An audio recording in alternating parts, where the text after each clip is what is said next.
we're back in the Backrooms again. We're now up to 9 levels in the Backrooms. And if you don't know what the Backrooms are, be sure to go back and watch the first 3 videos. You'll get all of the explanation there. Now, in my last video, I challenged you to get 22,000 likes, and you guys once again achieved the goal. So this time, I'm gonna challenge you to get 24,000 likes. And if we do it, I'll continue making the Backrooms. All right, let's get into expanding the map. But first, a whole bunch of you guys have told me that there's a glitch in level fun where you eat the cupcake, and then when you respawn, it respawns up above the map. And we gotta fix that. Okay, let's see if we can duplicate this glitch. There's a checkpoint here that should activate, and that's where people should respawn. So let's make sure we run over where the checkpoint is. We've got it. And then we're gonna eat the cupcake, and we see the entity. We die, and I should respawn back at the checkpoint. No, I don't. What the heck? What? This guy is out here laughing at me. Does the checkpoint just not work? So I'm gonna run over this again. This time I'm just gonna respawn, and I should just respawn at the checkpoint. What? I am so confused. All right, I've put a checkpoint outside of this, and I'm going to activate it and respawn. And okay, it works as it should. All right, we're gonna take that checkpoint now. Just put it like in the middle of the build here. Okay, we're gonna stand on it. Okay, it's been activated. I'm respawning in the air. What? Level fun is not very fun. Oh my gosh, guys, look, I found a spot right here where the checkpoint works. So I'm gonna eat the cupcake. This guy's gonna appear. I'm gonna die right now, and then I respawn where I should. I'm gonna run somewhere else. I'm gonna run over here and respawn. Respawning, and it works. I have no idea why the checkpoint works here and not on the other side of the wall. Creative, you're so busted. All right, now that that's fixed, we gotta make some improvements to our level 0 here. So last time we made these really cool slides. Oh, and I forgot, people were having trouble actually getting in the slides. It's kind of like a tricky jump, so I'm gonna put these there so people can easily get into them. And one thing everyone keeps bringing up is making some pitfalls in the Backrooms. As you can see here from a Kane Pixels video, it's a room full of, well, pitfalls. And if you fall in, you get sent somewhere you don't want to go. So I'm gonna make my own version of this. And luckily, I've already built a structure that is up high in the air, so I don't have to do that again. So I'm gonna have to build some sections off of where the slides are. Maybe like back here, I can continue level 0. Let's do that.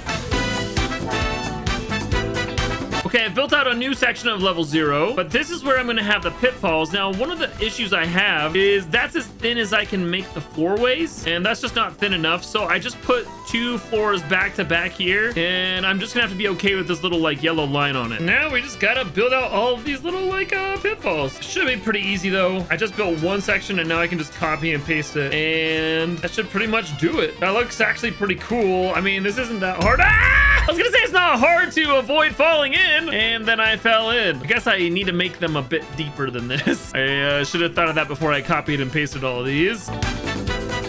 All right, that's nice and deep now. Okay, so here's what I've done with this level. You can see there's a black barrier down there, and most of these holes, if you fall through it, you'll die, and you'll get sent back to the beginning of the Backrooms. But some of these, if you fall in them, you might get warped to a different area. Ooh, the pool rooms. And then there's this door. What should I do with this door, guys? Right now, it's just a decoration, but maybe we can continue that in the next one. Oh, no, I fell in. Oh, back in the pool rooms. Dang it. But you never know. If you fall into one of these, you might get warped. Oh, to where we need to pick up where we left off. Let's build some more levels. Okay, so I'm looking through all of the comments on my last video, and by far the #1 most requested level I make is Kitty's house. The level Kitty is kind of a pink pastel house, but there's this wanderer in it. He's not bad. He just likes to scare you a little bit. So this should be pretty fun to make. I think the perfect galleries for this is gonna be the princess galleries. We've got a ton of decorations and stuff here that'll be really nice. Pink couches, pink beds, a good mixture of walls. Okay, all right, so this is supposed to have a normal sized bedroom, and then this is the master bedroom over here. It's a little bit bigger. Actually, you know what? I think I'm gonna make this whole wall pink. Yeah, I like that. I like that. And I love these rounded windows. I just think it adds a nice little touch. And then it's all supposed to have a kitchen and a living room. Okay, there's our basic layout then of Kitty's house. You know, this wood floor here works pretty good. Like, I would love a carpet, but on this I can put some rugs. Oh yeah, this is starting to feel really nice. Okay, let's decorate this.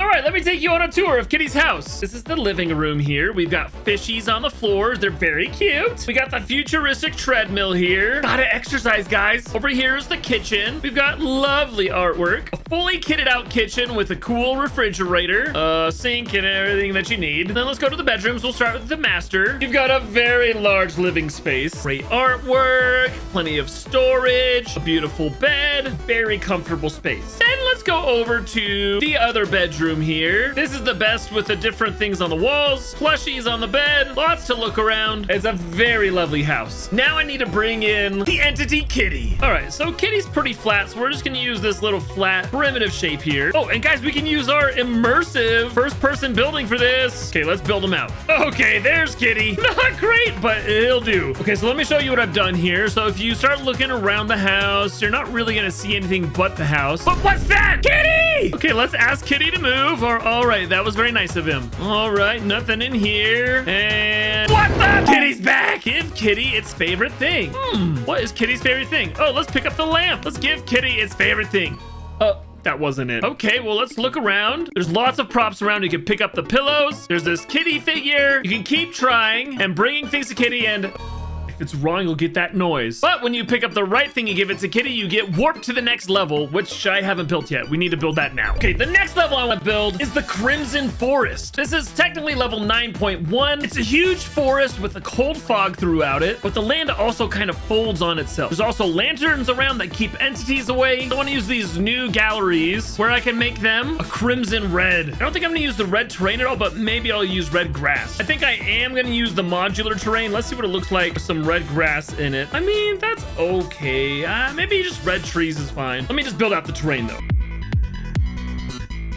Right, so here it is. It's actually a pretty large area. I haven't put any trees in yet. You can see the mountains that are coming up and like folding in on itself, which I think will look really cool with the trees. I have a river running through it. Now, I need to place some trees around this. I'm just curious what it's gonna look like. I mean, it looks really cool with the red. I don't know about this green grass. Okay, I'm using a sky dome now, and actually, that looks really good. It makes the grass look red, and the trees are even a brighter red because they're already, well, they're already red. Okay, I didn't want to use a sky dome, but this convinces me.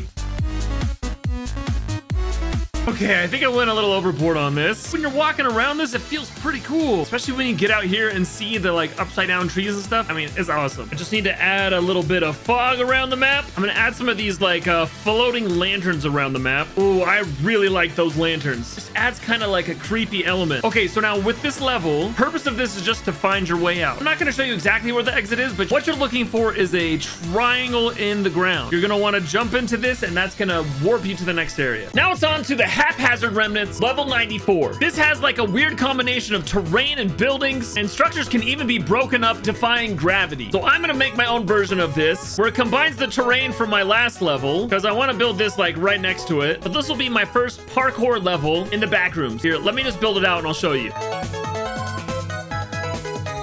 Okay, here's level 94. You can see all of the cool buildings around. I mean, you can explore if you want, and I hope there's no way to get out. But when you want to move on to the next level, you just parkour up this anomaly building. This parkour is all very simple. At least I think it is. I could be wrong. I know I've been wrong in the past about that. Like, a lot of people really struggle with parkour. This is probably the hardest jump. You just have to sprint and then jump over. Then eventually, you'll get up here to the very top where you go in the door and you meet your familiar NPC here, and you have to take a seat and wait for more room. So make sure you like up the video. Here's the code to the map and have fun.